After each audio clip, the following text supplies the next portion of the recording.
Welcome. My name is Daniel Pryfogle. I'm the co-founder and CEO of Sympara. We're a multi-faith community with a public mission to repurpose religious assets for the common good. And I'm so excited to have this opportunity to talk with Melissa St. Clair today. We're doing these conversations on sacred civic placemaking to learn about the ways in which faith communities and their neighbors are making the most of religious assets for the benefit of their communities. And that is certainly true at Heart of the Rockies in Fort Collins, Colorado, the church that Melissa leads. We're going to hear more about her story in just a moment. But a couple of housekeeping things. We're recording this Zoom conversation so that others can benefit from the story that Melissa is going to share. She and I are going to talk for about 30 minutes or so, kind of a fishbowl experience where you get to listen in on this conversation. And then at a certain point, we'll invite you into the conversation so that you can ask whatever questions that you have of Melissa. We'll use the chat function for those questions, and I'll draw your attention to that at the appropriate time. Melissa, thank you so much for setting aside the time amidst your cross-country journey with your father to do this conversation. I'm so thankful. I've heard parts of your story before. I'm so excited today to hear more, to learn more, to get the kind of latest that's developing for your church. I want to start by asking you for just a brief summary of the church's vision, and then we'll dig in deeper in terms of how you got to that vision. I was reading on your church website the other day that you've recently announced some details about the development that you're calling Heartside Hill. And so my first question for you is, what does the church imagine for Heartside Hill? Great. Thanks, Daniel. Thanks to all of you for this opportunity to share. And I told Daniel before I came in, I'm in a roadside hotel in Medicine Bow, Wyoming, population 235. So my connectivity seems okay now, but if I cut out at any point, Daniel's going to let me know. So I appreciate your grace around that in advance. My name is Melissa St. Clair. I'm the senior minister at Heart of the Rockies Christian Church, Disciples of Christ in Fort Collins, Colorado. And our congregation was founded in 1993 is when we began worshiping together under the leadership of our founding pastor, Jeff Wright. And that same year, our Central Rocky Mountain region of the Christian Church, Disciples of Christ, purchased land for our congregation, which really was the seed for a vision that really seemed too grand for us in those early years, that someday we would be able to build a building that we would call our church home. We worshiped for many years in different buildings that we rented from schools and gymnastic centers and art centers in the community. And then finally in 1999 and 2000, we built our current building.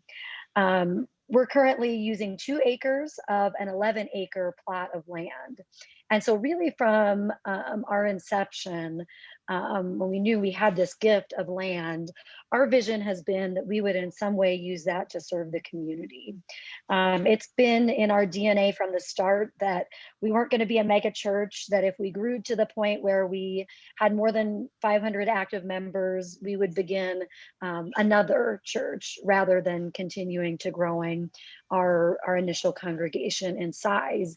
So that really did give us the freedom from the outset to dream big dreams for what might be possible with that land that was a tremendous gift and an investment on the part of the region in our congregation. And so I think in a sense, we felt like, gosh, we have this incredible opportunity. We want to be sure that we use it to fulfill God's dream for our congregation.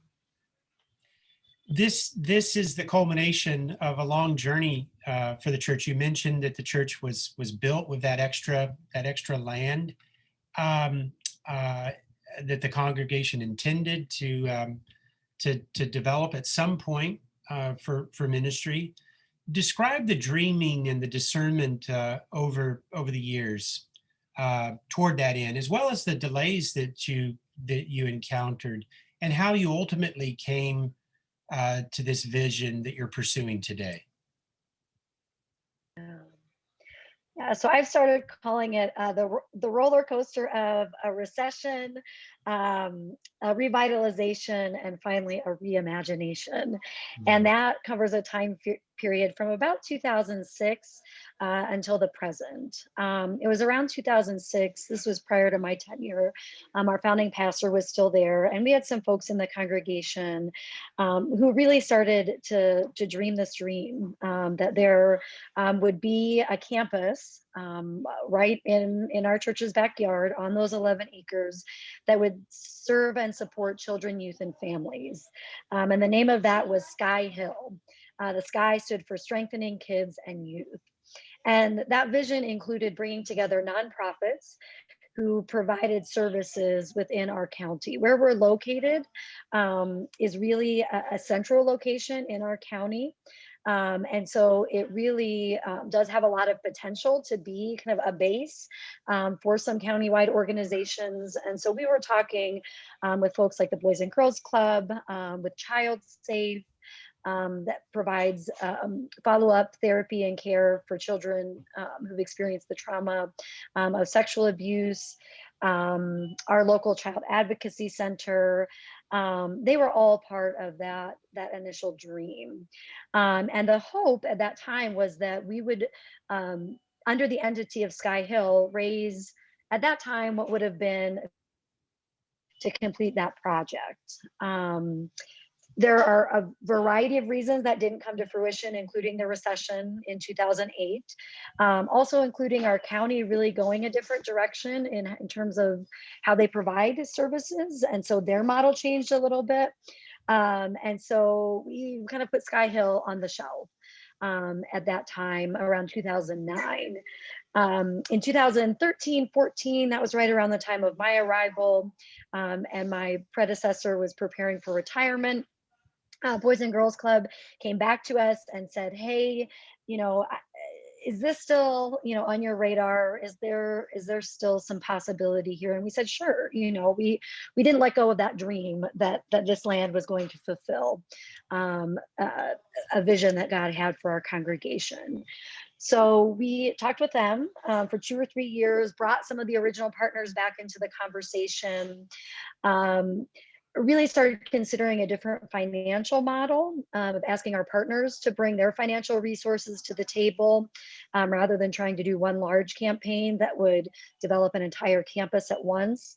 Ultimately, that was kind of our revitalization phase. By about 2019, we said we've really, this is just not a viable model. Primarily financially, but also some of our partners were starting to develop different visions for how their organizations were going to move forward, and they didn't really involve physical plant. And so at that time we sunsetted, and that it was discouraging, honestly, because we felt like, oh my gosh, we've held on to this dream from 2006 to 2019, and letting it go did feel like a death in a lot of ways. But you all know we're resurrection people. And so we really went back to the congregation and said, let's really start listening again, listening to each other, listening for God, seeing what possibilities there might come out of this death, because the soil had already been really well fertilized. What we had learned in the process, all of that was really vital in where we are now and in helping us get to that point. Mhm. So as much grief as there was that this original vision wasn't fulfilled, there was some really rich soil to move into our current phase. I don't know how much you want me to say about that now, Yeah, well, Daniel, actually, I'd but love to give us kind of an outline of what that vision looks like today. yeah, yeah. So currently, after a process in which we went back to the congregation and said, "What do you imagine for our land?" And it ranged from one of our kids really wanted a big water park to we have a lot of prairie dogs. The prairie dogs have called our lot home for many, many years to a prairie dog sanctuary, to a shooting range, which is kind of the opposite of a prairie dog sanctuary and doesn't really fit our DNA. But all of that to say, we just said to people, just, dream, imagine, what do you see when you look out at this northwest corner of LeMay and Trilby? And so from there, we started working with a local consultant who knows our congregation well. She did some compression planning with us to help us arrive really at two things that were significant in moving this vision forward. One was a request for proposal, where we Mm, had really distilled down, here's who we are, here's who we are looking for in a partnership, and here's who we will be in a partnership. So rather than, we kind of changed our tact from this is going to serve children and youth to here's who we are, here's how we want to be in relationship, here's the type of partners we're looking for. We didn't mhm, limit it in any way in terms of scope of service or even really to nonprofits. We said, we're looking for um, uh, at sustainable enterprise, at at corporations that share common values. That was more important to us than the structure of the organization itself. So then, So that was the first part. The other, yeah. Oh, go ahead. oh no, I was just gonna just to make sure I'm following you. The Mhm. request for proposal, you were not you were not uh, really particular about how the property would be used. It was more about the values of the church, your identity, and what you were looking for in terms of the capabilities of a partner. Is that correct? Yes. Okay. Absolutely. Yeah. And, so for example, we were not at that time, but we now are, we knew we were on the path to becoming an open and affirming congregation. And so we named in that request for proposal that, this is who we are. This is one of our core values that we welcome and affirm into leadership and full participation members of the LGBTQ plus community. Right. So, if an organization doesn't share that value, then that wasn't going to be a partner for Right. us. Right. And I can say a little bit more about that down the road. But the RFP was the big piece that came out of the compression planning, as well as a timeline Hmm. to say, here are the benchmarks that we're setting for ourselves.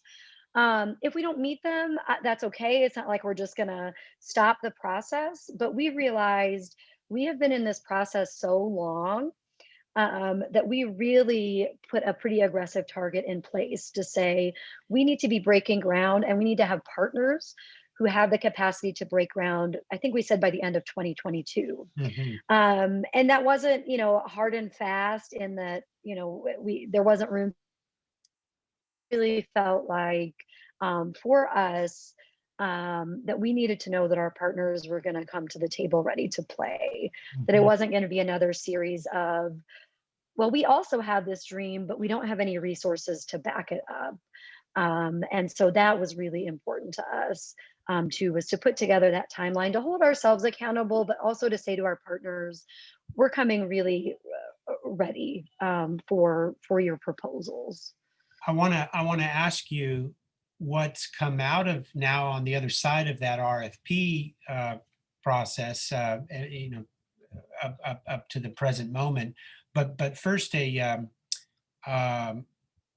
you and I first connected just after the church issued that RFP last year, I guess late spring of last year, and uh, one of the things that was key in the criteria for partners was that you wanted to partner with an organization that had the capacity to bring financing to this project, because what you were bringing is the land, but you didn't have the financial capacity to bankroll whatever was going to happen on that property, correct?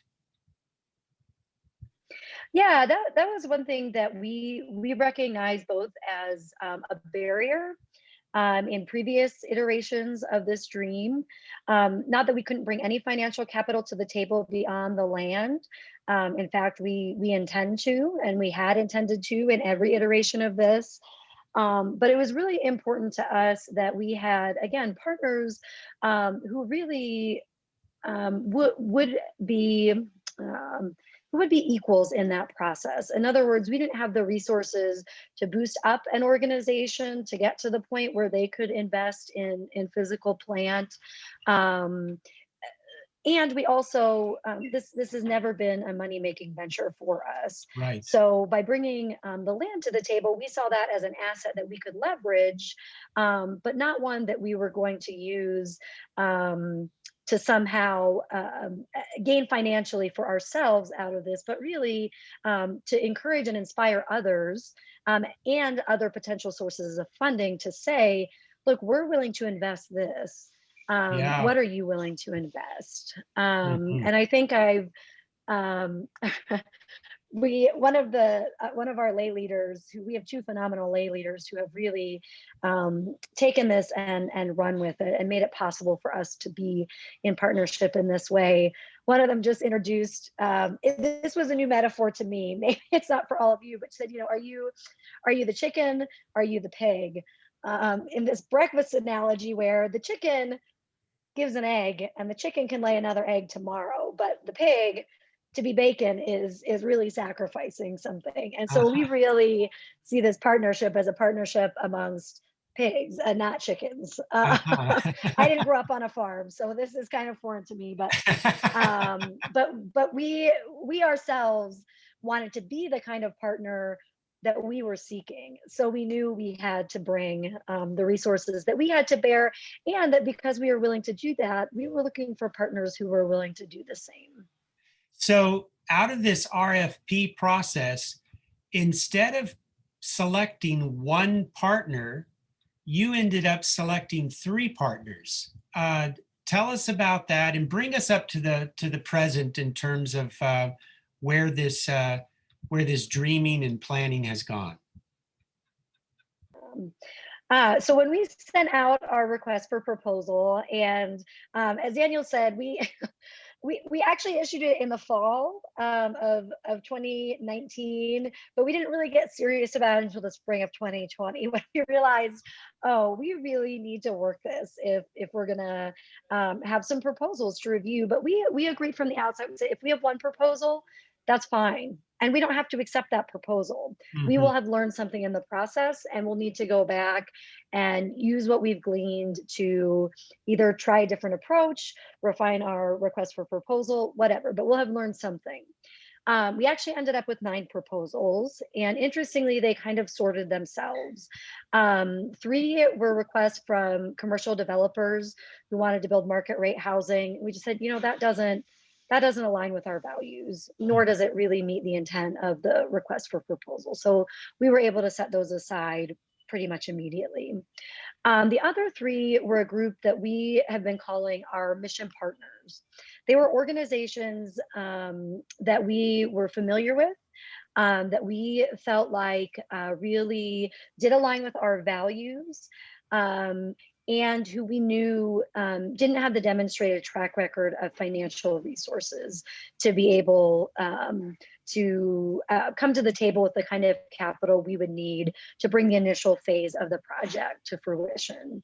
And so we went back to them and said, you know, we're going to keep you in the loop on what we're doing, how we're doing it. We want to have you at the table.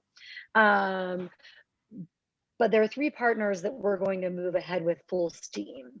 And those are our project partners. And so for us, that's Care Housing, Habitat for Humanity of Fort Collins. They'll be building 10 single family homes in partnership with Pooter Builds, which is one of our local high schools has a program where high school students build half of a house in a class over the course of the year. Another class builds another half. They move the halves from the school parking lot to the site. Habitat volunteers put the houses together and do all the finish work. Oh, that's so cool. That really felt like that aligned with our commitment to children and youth in our community through the process and through the finished product. We're partnering with Care Housing, which is a local nonprofit that was founded by Sister Mary Alice Murphy, who is known for her philanthropy and service in our community. Care Housing will be building 72 1, 2, and 3 bedroom apartments that will be rentals. Mm-hmm. And they will be applying for low income tax credits to fund that project. That's really the financial driver for the biggest portion of this project. And then we're partnering with an organization that is international, but there is a local chapter that was just granted after 10 years project status, which is the national organization's way of ensuring that a local chapter will be able to bring their project to fruition.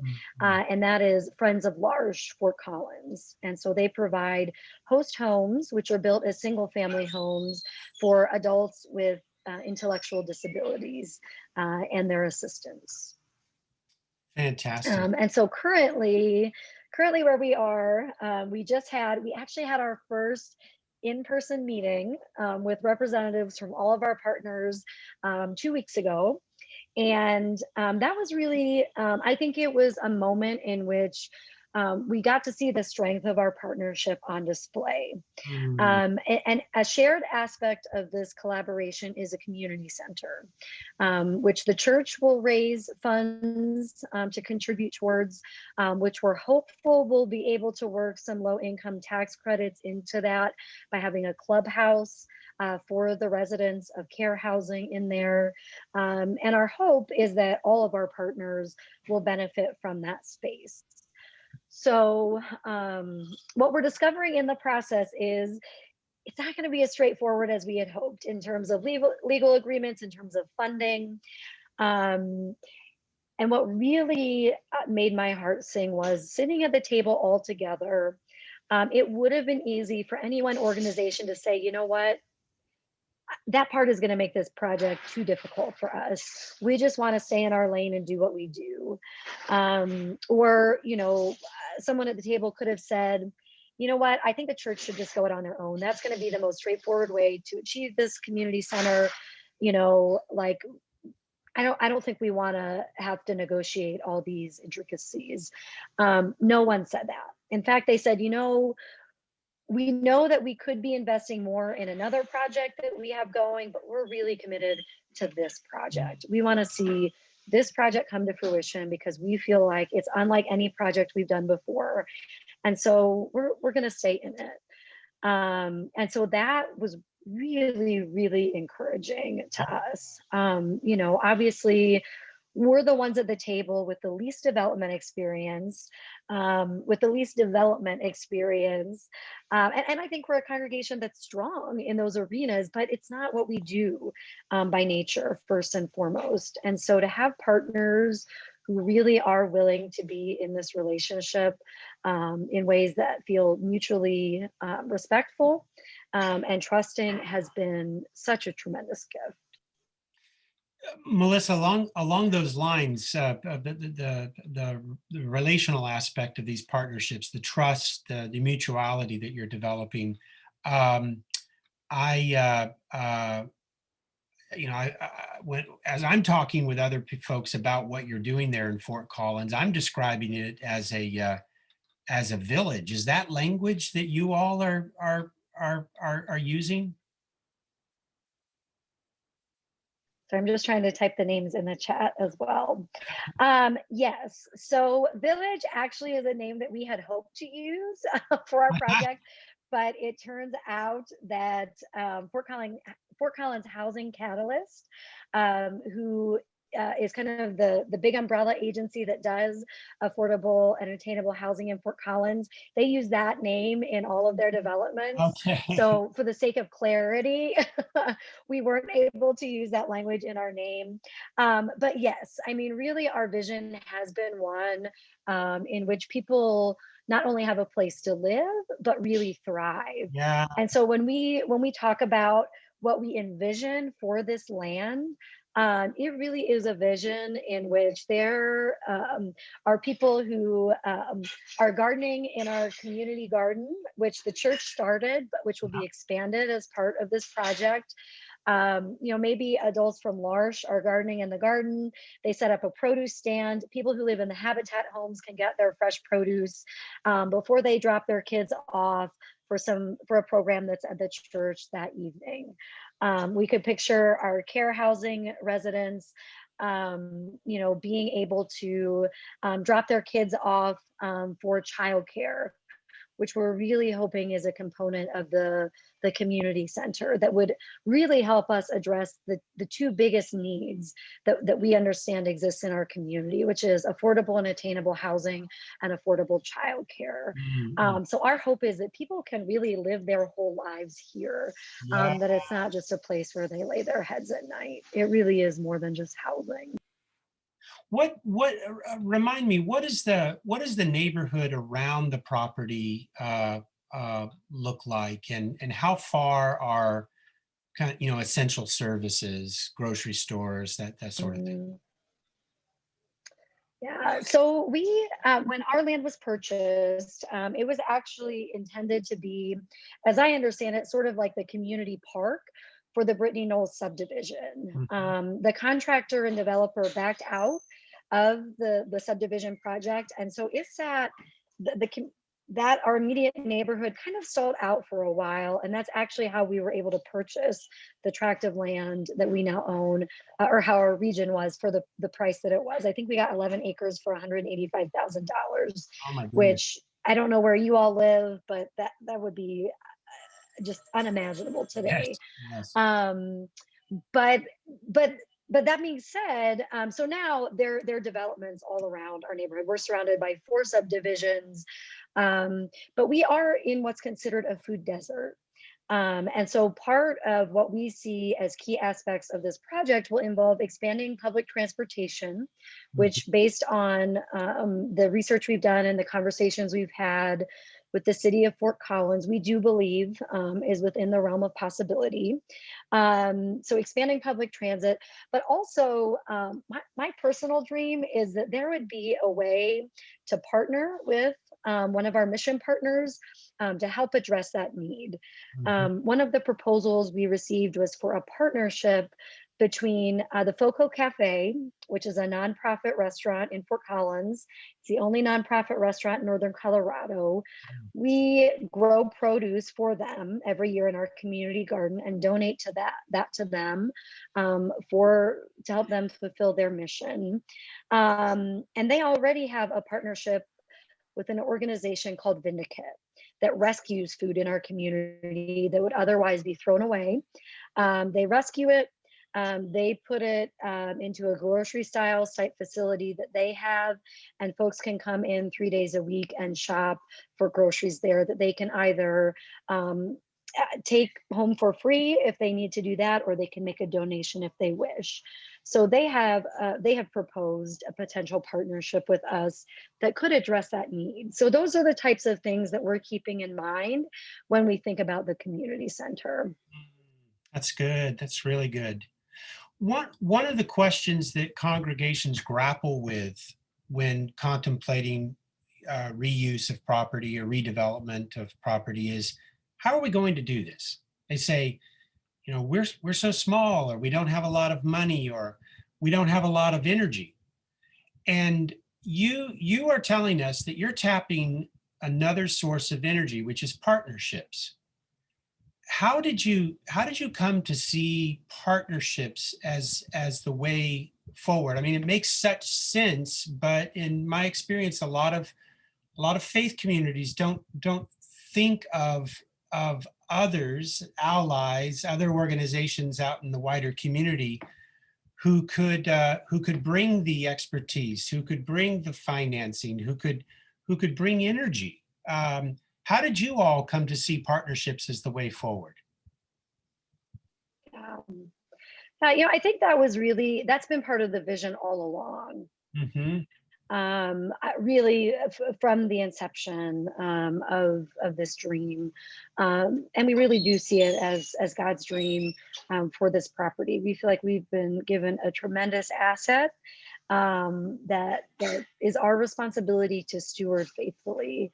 I think I will only speak for myself in this response, in that around 2015 or 2017, shortly after our founding pastor had retired and I had moved into his role, we had a conversation with our congregation about if partnership is not a viable way forward, would we build on our own? We have our building currently is about 6,000 square feet. It is a very small footprint. And so we really had to have some serious conversations about what would it look like for us to build on our own to fulfill our own space needs. And really where we landed on that was we went to the congregation and we said, look, we still have a couple of years left on our mortgage. In this campaign, in this building fund campaign, we're just going to test the waters of do we have the desire and the financial bandwidth to look at building some additional space to meet our own needs apart from partnership. And we had a great building fund campaign. Our congregation came back and said, basically, we can pay our mortgage. We have enough funds committed to pay our mortgage. We don't really see the commitment to go further. And that was after a lot of conversations with leaders and bringing in a potential architect. I mean, we really plumbed that pretty seriously. And so there was frankly a lot of disappointment, I know, on the part of some of our leaders that we didn't feel like we had the response we needed to that campaign to move forward. Mm-hmm. For me personally, at that time, that's when I kind of got a sense of this is what it might cost to develop in this area. And at that time, we were looking at about $1.5 million. Now it would be more like $4 million to do something similar to what we had initially looked at. And as a pastor, I just felt like I can't lead our congregation in that direction faithfully. That to me, not that I thought we couldn't do it, that we couldn't raise what we needed and borrow the rest. I absolutely think that we could have. And to me, that did not feel faithful. And I really wrestled with that and finally realized that maybe I wasn't the pastor they needed if that's the direction they wanted to go. But in my mind, it solidified this notion that we really need to be in relationship, because for any other organization, that especially for nonprofits to fulfill their mission, knowing the cost of development in Northern Colorado, we all needed to share that mentality to make the most out of the resources that we had. Yeah. So for me, that was really a crystallized commitment. That's good. I'm going to open it up now to questions that folks might have for Melissa. Please use the chat function to ask your questions, and then we'll field those as they are coming in. As you all are thinking about questions you want to ask, I've got one more question for Melissa. The church's website says, we invite people to experience the transforming power of God's love, to share the adventure of Christian discipleship, and to seek ways to serve the needs and hopes of the community and the wider world. when I read that, I can feel that there's an energy here that um, makes you move out, that moves your people to mission. And so I'm curious, how do you evoke and cultivate that sort of energy? And then furthermore, how do you envision connecting that congregational energy to this development as it comes into being? Yeah, I mean, I think for our congregation, so much of that comes back to the gospel, to how Jesus lived his life, to the types of relationships that he sought to cultivate, to the ways that he cared for the community around him. For us, I think faith really is it's a verb. It's something that we live out not just in our personal lives, but also in our public lives, and that goes for us as individuals as well as for us as a congregation. And so we want to be known in the community as a congregation that lives out our faith in Jesus Christ through a very public witness and through public partnerships. Mhm. I think part of what we've realized as a congregation is that, like any organization, like any individual, we do have finite energy, resource. And so we really want the things that we do to be something that we're passionate about Yeah. and something for us that does embody the gospel. And so that means that we do a lot of experimenting.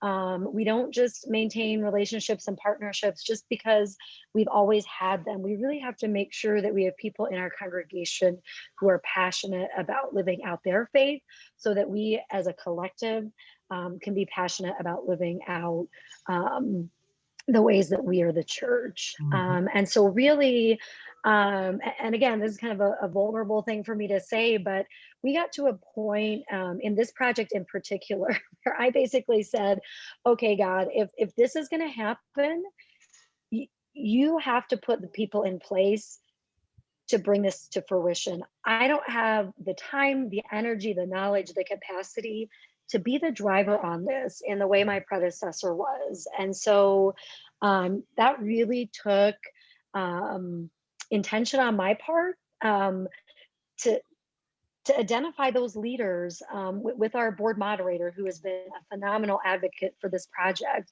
to identify the lay leaders who could really take this and run with it. And once we did that, we were off to the races. Mhm. And so that has been really key for us as we communicate everything to the congregation. When it's appropriate, we go to them and ask them to take official action on an item. But it's really our board and this steering team that are leading the charge. They communicate with our congregation, they communicate with the wider community, with our neighbors. But without them, none of this would be possible. Mhm. We've got a question in the chat here from Lisa Harris Lee. And she asked, can you please share more about the others who submitted proposals but were not selected, yet were invited to remain at the table to support the partners who were selected? Have any responded to that invitation? Yeah. Yeah, so right now we've really been focusing our energy on cultivating the, the relationship, which to me is the personal part, and then the partnership, which is the more organizational and kind of it encapsulates the legalities of the partnership, the governance models that we're exploring. And so that's where our primary energy is focused right now.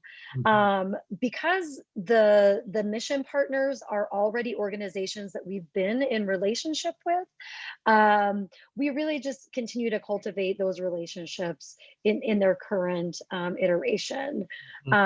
They're always there on the back burner. We just again through some of our personal relationships have kept them up to date on what it is we're doing, so that they're kind of in the loop on that.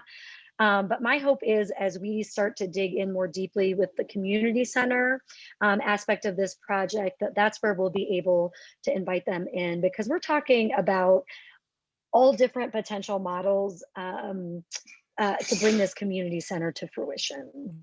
Right. Your denomination is Christian Church Disciples of Christ. Um, and I meant to say in my introduction of you that in addition to being pastor of your church there, you have some leadership roles in your denomination.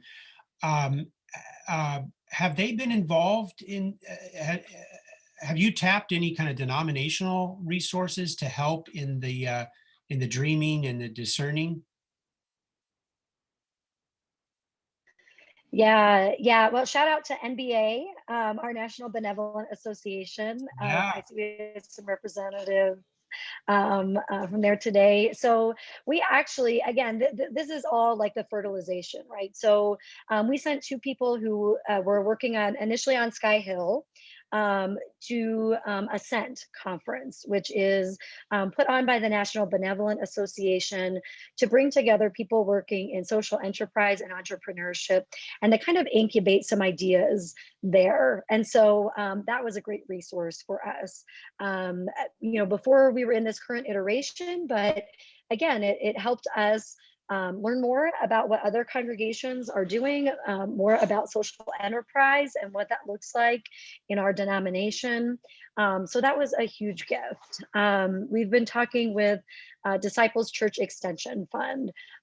They not only provide loans, they were the ones who gave us the initial loan for our building that we were able to pay off 2 years early in our 25th anniversary year in 2018, which was a great celebration for our congregation. But we couldn't have done that without the financial products that Disciples Church Extension Fund offers. And not just the initial loan, but helping us refinance and restructure our loan along the way to allow us to pay it off early. They currently are working with us in a couple of regards.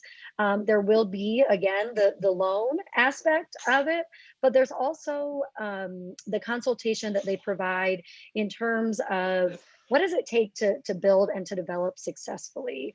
We feel like they represent our interests when we come to the table with our partners, because we are not builders and developers by nature, by the nature of our mission, as Care Housing, L'Arche, and Habitat for Right. Humanity are.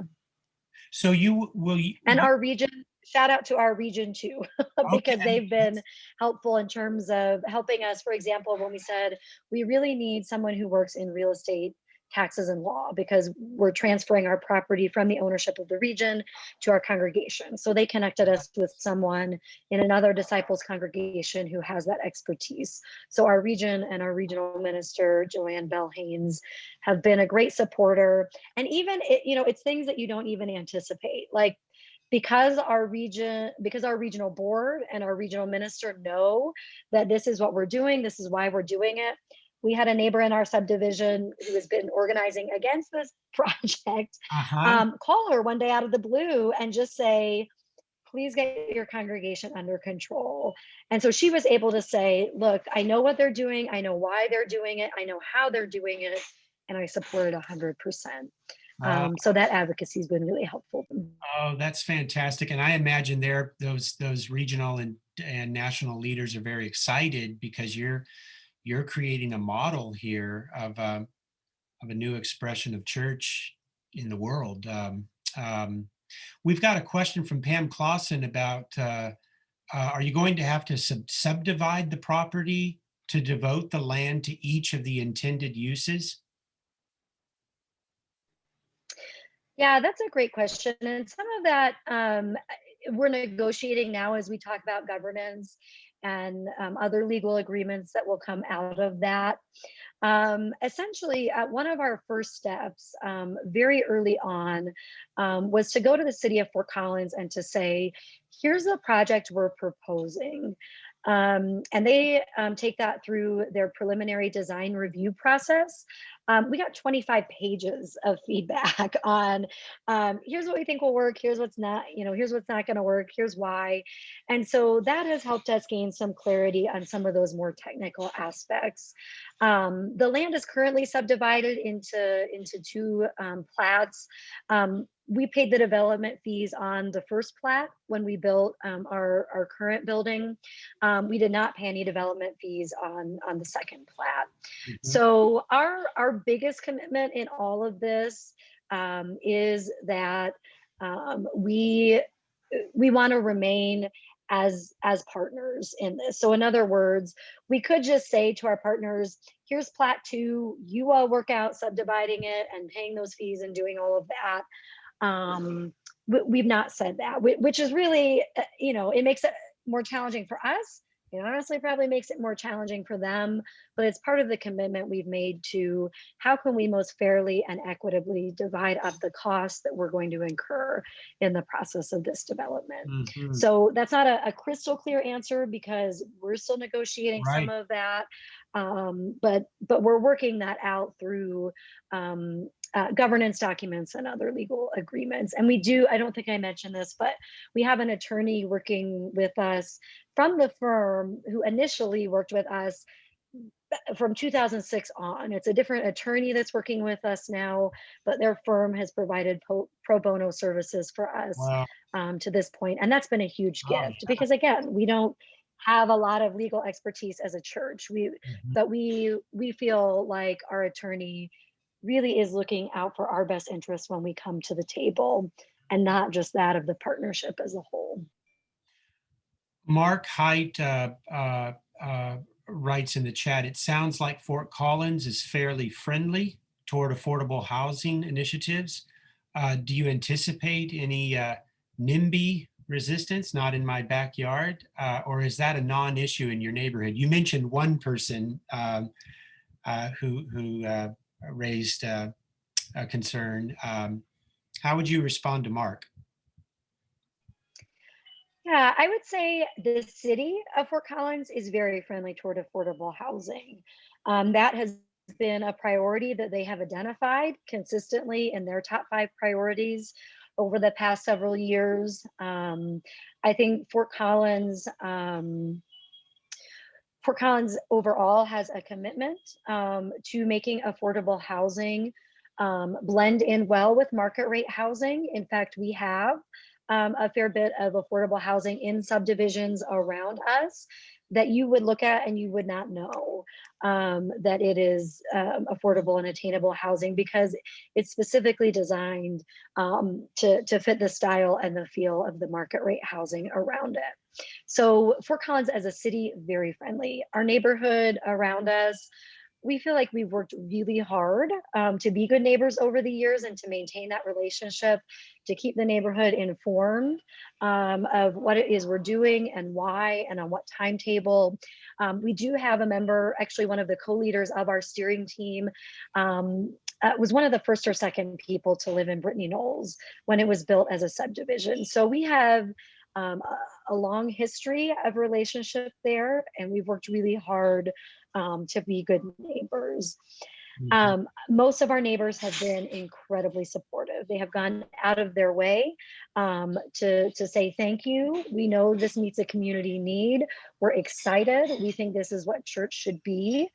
We do have a few that have organized against the project, and to be fair to them, their concerns are valid. They have to do with concerns we would all have about development around our neighborhood, which includes how's it going to impact our neighborhood schools, how's it going to impact traffic, how's it going to impact parking. So those are fair and valid concerns.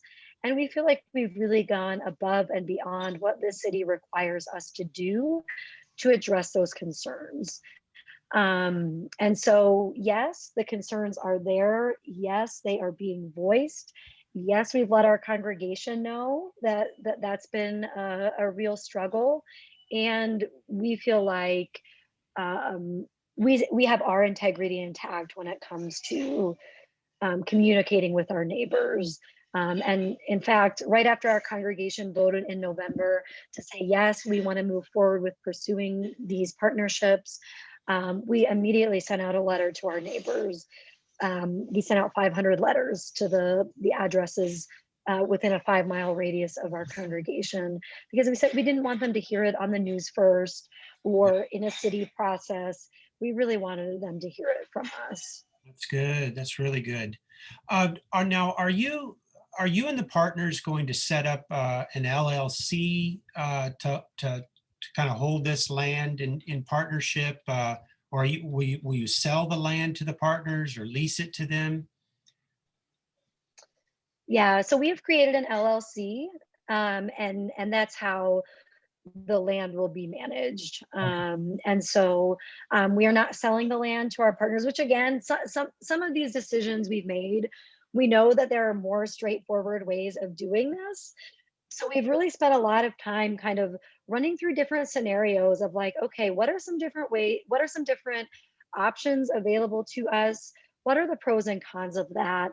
What allows us to stay most true to how we want to be in relationship? So for us, that's meant not selling the land, but rather putting it in trust to an LLC, and then using the legal means that we have available to us to manage that aspect of the partnership. Okay. Okay. Um, we've got time for probably for one more question from folks who are listening in. I've got one more question myself. I'm thinking about your church's history, that you always intended to develop this extra property in some way. It was part of the founding of Heart of the Rockies. There are folks on this call and others who will be watching this conversation, um, um, who are in circumstances that are different. They may be discovering now that they have excess property, large parking lots, for instance, that are really not necessary, or underutilized space in their built environment. What counsel would you give them um, about uh, exploring this question of how you steward those resources for the benefit of the wider community? Yeah, we've realized that we certainly are in a unique position in that our existing physical plant is small, and that we're looking to expand our space rather than repurpose space that we have kind of shrunk into. And so in that regard, when we looked for other kind of models to see who's doing what it is we envision ourselves doing, that was more challenging.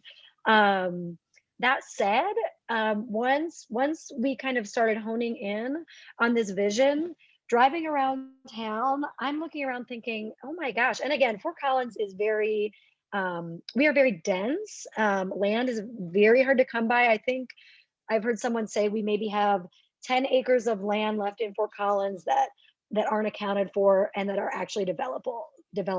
I mean, it's really, we live in a very rapidly growing area. But that said, when I drive around town, I look around at where there is land and it's like it's faith communities who do have unused portions of land. And so I believe, I know we have some UCC folks on this call. There's a UCC congregation, United Church of Christ congregation in Longmont, which is just south of us. And I think they're using maybe a quarter acre of land to to build affordable housing. And I think it might be tiny houses. I don't want to misspeak. But there is, I would say, look for the partners who can help you think this through. So for example, in Fort Collins or in Colorado, we have the Interfaith Alliance of Yeah. Colorado. They have a congregational land grant campaign where they are specifically working with congregations who want to develop affordable housing on their existing property. And so that's anywhere from this quarter acre to congregations who are doing much bigger projects that will have a bigger footprint. But I don't think that always equates to bigger impact. I think the impact comes from knowing what the needs are in your community. So really taking some time to learn about that. We spend several years through various processes, talking with the school district in our area, with the Office for Social Sustainability with the city of Fort Collins itself, with Housing Catalyst, with all these people in our community who know this intimately and well. Mhm. Because we didn't. We're a church. We know the gospel. We know our sacred text, but we don't necessarily by nature know all these intricacies of what's going on in our community, where the greatest needs are, what needs are being met, what needs aren't. So really getting to know your community, Mm, really plumbing the partnerships you already have, because that probably means that's something your congregation is passionate about. And so our congregation said, we were one of the founding partners in Faith Family Hospitality, which provides emergency overnight shelter to families experiencing homelessness. We founded a nonprofit called Kids at Heart, which provides respite for foster, adoptive, and kinship families. So, like, look at what we already do and care about, and when I look at all these partnerships, they're really just an extension of that. And so I would really encourage faith communities to do kind of an inventory of your congregation, to say, what is it we're already doing? Who are we already partnered with? And then start to look outward to say, who in our community are meeting the types of needs that are important to us? And see what grows and comes out of that. that's such good advice, Melissa. One of the things I take from that is that you're a curious church. You're curious about your neighborhood, your wider city. Um, it's what moves you out to make those kinds of discoveries, to form partnerships. Um, and I just know in terms of your faith orientation that it's a desire to catch up with the movement of the Spirit in your city. So, gosh, it's such an inspiring story, Melissa. I'm so grateful that you've shared your time and your perspective with us today. Um, I look forward to hearing about how the project unfolds in the coming months. What's the timeline for kind of? I know that this can be very this can fluctuate, but what are you saying right now about when you anticipate construction beginning? Our hope is that we would begin some horizontal construction, some of the infrastructure in 2022. That's when we'll be applying for the low income tax credits. In Colorado, you get one chance to do that each year. It's in February. You usually find out if you've received the credits in, I would say, April or May. So our hope is that in 2022, we'll be able to start some of that work. If our application is approved in 2022, we could break ground by the end of 2022. If not, we'll apply again in 2023.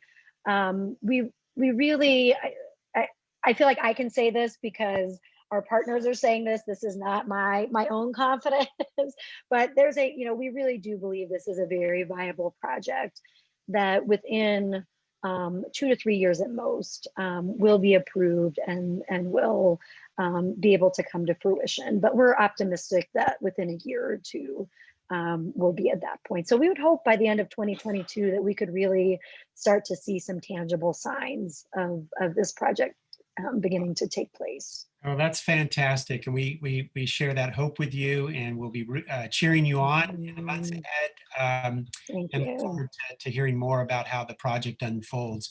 I want to thank everybody else for being here as part of this Conversations on Sacred Civic Placemaking. Our next installment of this series is on August 19th. I'll have the opportunity to talk with my dear friend Michael Ray Matthews, who is the co-founder and theologian in residence of Sympara. Michael Ray is also the Deputy Director and Chief Faith Officer for Faith in Action, and he's the host of the Prophetic Resistance podcast. We'll be posting a link for registration to the Sympara website, sympara.org, in the coming days. So look for that. Thank you all for being part of this. Thank you again, Melissa. Blessings on your good work and blessings on this journey that you're taking across the country. Enjoy that, stay safe, and make some memories. Take care. Bye-bye. Thank you all so much. Blessings. Thank you, Daniel.